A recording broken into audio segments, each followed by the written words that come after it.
আসসালামু আলাইকুম প্রিয় শিক্ষার্থী বন্ধুরা, আজকে আমরা যে ক্লাসটা নিয়ে আলোচনা করব সেটি হলো আইসিটি প্রথম পত্র একাদশ শ্রেণীর পঞ্চম অধ্যায়ের বাইনারি সংখ্যা রূপান্তর পদ্ধতি। বাইনারি সংখ্যা কীভাবে রূপান্তর করতে হয় সেই বিষয়ে আমরা আজকে আলোচনা করব। বাইনারি সংখ্যা বা অক্টেভ সংখ্যা বা হেক্সাডেসিমাল সংখ্যা সম্বন্ধে আমরা এই সমস্যা সমাধান করার চেষ্টা করব। তাহলে শিক্ষার্থী বাইনারি সংখ্যার ক্ষেত্রে আমরা কি পদ্ধতি অবলম্বন করতে পারি? বাইনারি সংখ্যার ক্ষেত্রে আমরা 2 দ্বারা বিভাজ্য করব।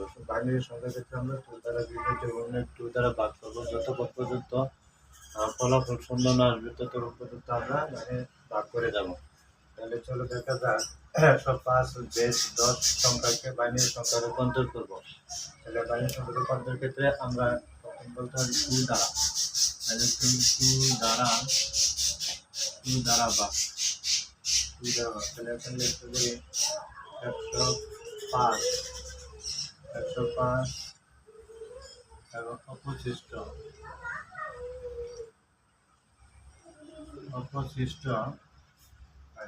105 এর 2 দ্বারা ভাগ করলে আমরা পাই কত?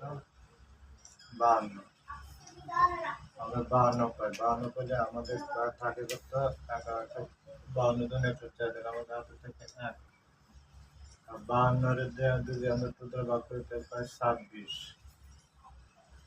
তাহলে আমাদের কোনো হাতে থাকে না, তাহলে শূন্য। 26টা যদি এবার 2 দ্বারা ভাগ করি তাহলে পাই 13। তাহলে আমার হাতে থাকে না, শূন্য। 13 এর 2 দ্বারা ভাগ করলে পাই 6। তাহলে আমার হাতে থেকে 1। 6 এর 2 দ্বারা ভাগ করলে পাই 3। তাহলে আমার হাতে কোনো থাকে না।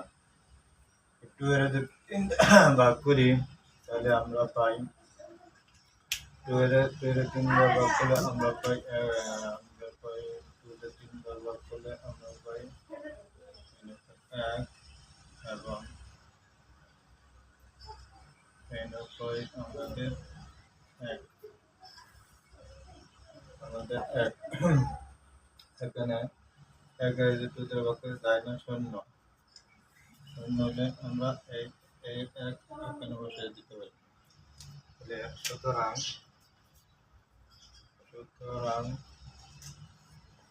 105 বেশ 10 এর বাইনারি সংখ্যা আমরা অবশিষ্ট সংখ্যাকে যোগ করে নেব। আমরা যোগ করার ক্ষেত্রে উল্টো দিকে আমরা প্লাস করবো, উল্টো দিকে যোগ করবো। যোগ করা মানে এই নাই 1 0 0 1 0 1 1, এবং আমরা উল্টো দিকে পাশাপাশি সংখ্যাকে বসিয়ে দেবো। সেক্ষেত্রে আমরা লিখতে পারি 1 1 1, পরে হচ্ছে 0, তারপরে আবার 1, তারপরে 0 0, তারপরে 1 এবং বেস 2। বেস 2 বলতে আমরা যে 2 দ্বারা ভাগ করছি তাহলে এটা হলো বেস 2। অবশিষ্ট সংখ্যার যোগফল আমরা বেস 2 এতে পেয়েছি। আশা করি শিক্ষার্থী বন্ধুরা আপনারা বুঝতে পারছেন। তাহলে আরেকটি উদাহরণ দিলে আপনারা খুব সহজে বুঝতে পারবেন। সেটা হলো আমরা যদি দেখতে পারি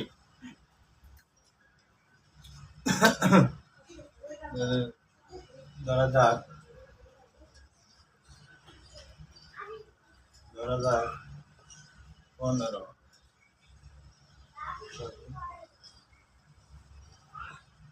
15 বাইনারি সংখ্যা। 15 বাইনারি 2 দ্বারা ভাগ করলে আমরা পাই 6 2 12, 7। তাহলে এখানে 8 থেকে 1 এবং 7 এর 2 দ্বারা ভাগ করলে 3। 8 থেকে 1 2 এর ভাগ করলে আমরা পাই 1 এবং এখানে 1। 1 এর 2 দ্বারা যায় না, 0, এবং এই 1 এখানে আমরা বসিয়ে দেব। সুতরাং 15 বাইনারি সংখ্যা আমরা এগুলো প্লাস করে নেব। 1 1 1 1 বেস 2। তাহলে এটাই ছিল আমাদের বাইনারি সংখ্যা পদ্ধতির মূল সূত্র। 2 দ্বারা ভাগ করে আমরা যতক্ষণ পর্যন্ত ফলাফল শূন্য না আসবে ততক্ষণ মধ্যে আমরা ভাগ করে যাব। এখন আমরা অক্টাল সংখ্যা পদ্ধতি অবলম্বন করবো। অক্টাল সংখ্যা পদ্ধতি কিভাবে অবলম্বন সেই বিষয়ে আমরা আলোচনা করব। অক্টেল সংখ্যা রূপান্তরের ক্ষেত্রে আমরা কি পদ্ধতি অবলম্বন করি? অক্টেল সংখ্যা রূপান্তর 175 বেশ 10 এর অক্টেল সংখ্যা রূপান্তরের ক্ষেত্রে আমরা সমস্যাসমূহ 8 বা 8 দ্বারা ভাগ করব। 8 দ্বারা 8 দ্বারা ভাগ 8 দ্বারা ভাগ করব। আমরা অক্টেল সংখ্যা রূপান্তরের ক্ষেত্রে আমরা সবসময় 8 এর দ্বারা ভাগ করব। এখানে 175 বেশ 10 সংখ্যাকে অক্টেল সংখ্যা রূপান্তর করব। অক্টেল সংখ্যা রূপান্তর করার ক্ষেত্রে আমরা 8 এর দ্বারা ভাগ করব। তাহলে 175 অবশিষ্ট 175 8 দ্বারা ভাগ করলে আমরা পাই সংখ্যা পাই 175 ভাগ 8, তাহলে পাই আমরা 21। তাহলে এখানে 21 থাকলে আমাদের হাতের থেকে কত? 21 ইন্টু 147 মাইনাস 175, তাহলে আমাদের থাকে কত? আমাদের এখানে থাকে কত? 7। আমাদের থাকে কত? 7। তাহলে এই 8টা 21 পর্যন্ত গেলে 8 দুগুণে 16, 8 দুগুণে 16, তাহলে আমাদের 16, 8 দুগুণে 16, তাহলে আমাদের হাতে যেটা হাতে থাকে 5। তাই 16 মধ্যে যা দুইবার গেলে 8 দুগুণে 16, আমাদের থাকে না 0। এই 2 এর ভিতরে 8 যায় না, তাহলে এখানে 0, তাহলে এখানে 0 এবং এই 2 এখানে আমরা বসিয়ে দেব। তাহলে সেক্ষেত্রে বন্ধুরা অক্টেল সংখ্যা নির্ণয়ের ক্ষেত্রে আমরা 8 এর দ্বারা বিভাজ্য করবো। যতক্ষণ পর্যন্ত যোগফল 0 না হবে, ফলাফল 0 না হবে, ততক্ষণ পর্যন্ত আমরা ভাগ করে যাব। তাহলে এই ছিল অক্টেল সংখ্যা পদ্ধতির নিয়ম। এবং আমরা আরেকটি উদাহরণ দিলে বুঝতে পারবেন। আরেকটি উদাহরণ দিয়ে আমরা বোঝাই। এইভাবে 1 2 বা ট্রাই করলে আমরা সব খুব সহজে মনে রাখতে পারি।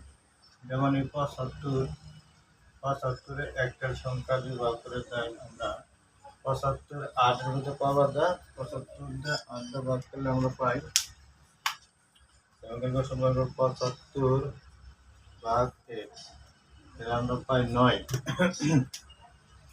আমরা পাই 9 এবং 8 নং 72 এবং আমাদের হাতের থেকে 1 অবশিষ্ট থাকে 1। 8টা 9 এর ভিতরে যা করবার একবার গেলে আমাদের থাকে কত? 1। এই 8 একের ভিতরে যায় না, তাহলে এখানে 0 এবং এই 1 এখানে বসাই দেবো। তাহলে সুতরাং 75 এর অক্টেল সংখ্যা আমরা যোগ করে নিব 113 এবং 8 এবং এভাবে খুব সহজে আমরা অক্টেল সংখ্যা বের করতে পারি। শিক্ষার্থীরা এখন আমরা হেক্সাডেসিমেলের সংখ্যা পদ্ধতি কিভাবে অবলম্বন করতে সেটা বের করব। হেক্সাডেসিমেল সংখ্যা রূপান্তরের ক্ষেত্রে আমরা 16 দ্বারা ভাগ করব। হেক্সাডেসিমেল ক্ষেত্রে আমরা কি পদ্ধতি করব? 16 দ্বারা ভাগ করব। তাহলে 962 বেশ 10কে হেক্সাডেসিমেল সংখ্যা রূপান্তর করব।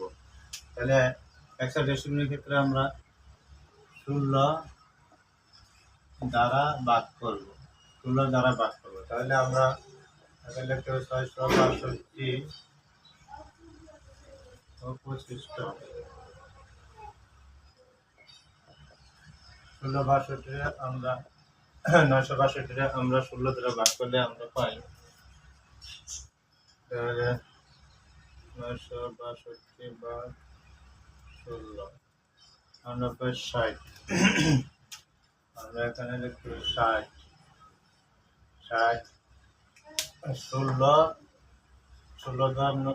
60 পূরণ দিলে আমরা পাই 960।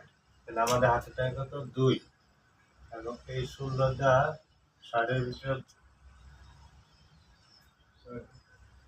এই 16 আর 60-এর ভিতরে ভাগ করলে আমরা পাই কত? 16 60 ভাগ 16, তাহলে আমরা পাই 3। আমরা পাই এখানে 3 348, তাহলে আমাদের হাতে থাকে কত? 12। এবং এই 16 3-এর ভিতরে যায় না, না গেলে এখানে 0 এবং এই 3 এখানে আমরা বসিয়ে দিতে পারি।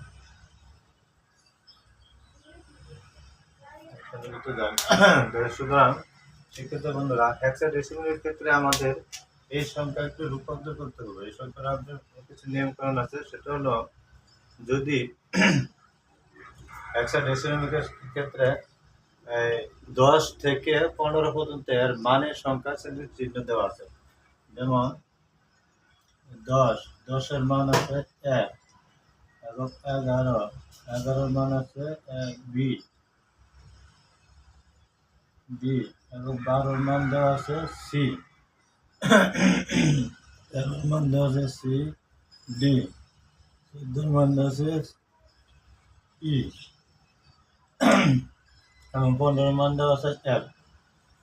এগুলো মানে এখানে 12-এর মান দেওয়া আছে সি, আমরা এখানে সি লিখতে পারি। তাহলে এখানে সুতরাং 962 10-এর হেক্সাডেসিমাল সংখ্যা হবে, আমরা প্লাস করে পাই 3C2, আমরা লিখতে পারি 3C2 বেস 6। হেক্সাডেসিমালের ক্ষেত্রে আমরা এই মানগুলো মুখস্থ রাখবো এবং মনে রাখবো। এই যে 10 থেকে 15 পর্যন্ত এর মান এখানে দেওয়া আছে। 10-এর মান এ এবং 11-এর মান বি, 12-এর মান সি, 13-এর মান ডি, 14-এর মান ই, 15-এর মান এফ। তাহলে আমরা এখানে 12-এর মান পেয়েছি সি, তাহলে এখানে ভালো করে 3C2। এই ছিল হেক্সাডেসিমাল সংখ্যা পদ্ধতি কিভাবে পেতে হয় সেই বিষয়ে আমরা খুব সহজে আলোচনা করছি। এবং আরেকটি উদাহরণ দিলে আপনারা খুব সহজে বুঝতে পারবেন। আরেকটি উদাহরণ আমি দিয়ে দেখি। আরেকটি উদাহরণ আমরা এখানে যদি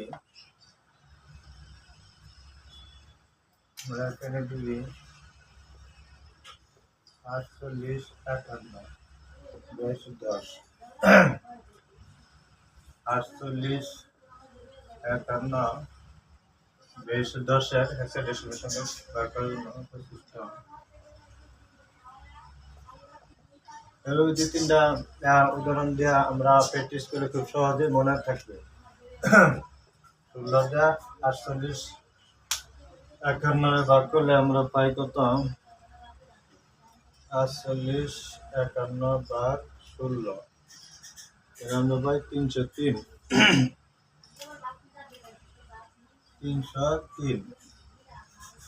303 থাকলে আমাদের থাকে কত হাতে? আমাদের থাকে এখানে 3। এই 303-এর 16তে গুণ করলে আমরা কত আসে? 303 গুণ 16, তাহলে আমাদের আছে 48। তাহলে 48 হাতে থেকে 3, এখানে 303-এর ভিতরে 16 পাওয়া যায়, কিন্তু 303-এর 16 ভাগ করলে আমরা পাই 18। আমরা পাই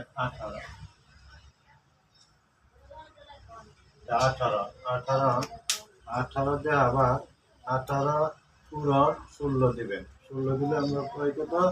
288। তাহলে আমাদের হাতে থাকে কত? এখানটা যেমন 1 থেকে 8, 288 প্লাস 18, তাহলে 288 থাকে না 18। 18 16 যা কবার একবার 18 16 যা একবার, 18 16 যা একবার, তাহলে আমাদের থাকে কত? থাকে হলো 2। তাহলে এই একের ভিতরে 16 যায় না 0 এবং এই এক এখানে আমরা দিয়ে দিতে পারি। এখানে এই 18 আমরা 18 সরি 18, 18 দেবে, এখানে দেবে 15। 15-র মান আমরা কত বেশি? 15 মান বেশি 1। আপনার এখানে লিখতে হবে, সুতরাং 48, 51, 22, 10 এর হেক্সাডেসিমাল সংখ্যা আমরা যোগ করে পাই 1, 2 এবং 1 এবং 3 এবং 22, 16। হেক্সাডেসিমালের ক্ষেত্রে আমরা এই 15-র মান পেয়েছি কত? 1।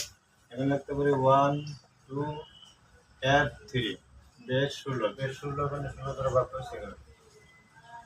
তো প্রিয় শিক্ষার্থী বন্ধুরা, আমরা বাইনারি সংখ্যা এবং অক্টাল সংখ্যা এবং হেক্সাডেসিমাল সংখ্যা কিভাবে পদ্ধতি অবলম্বন করতে হয় সেই বিষয়ে আজকে আমাদের এই ক্লাসটি করা হয়েছে। এবং আপনারা যদি ক্লাসটি খুব সহজে বুঝতে পারেন এবং বোঝার কোনো সমস্যা হয়ে থাকে তা আমাদেরকে কমেন্ট করে জানাবেন। আসসালামু আলাইকুম, ধন্যবাদ।